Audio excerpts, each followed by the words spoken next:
छीटा जवानी के उड़े दहो, मनवा से मनवा के जुड़े दहो। आज सुते दरिया तान की तान की तान की।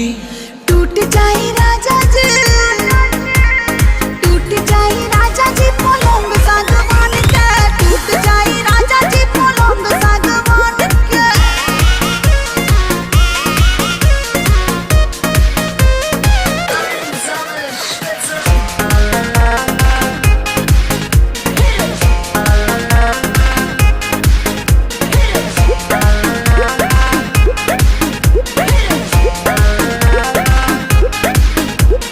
छुए द बदन की देखो न कटन की, चादर बिछा देहनी।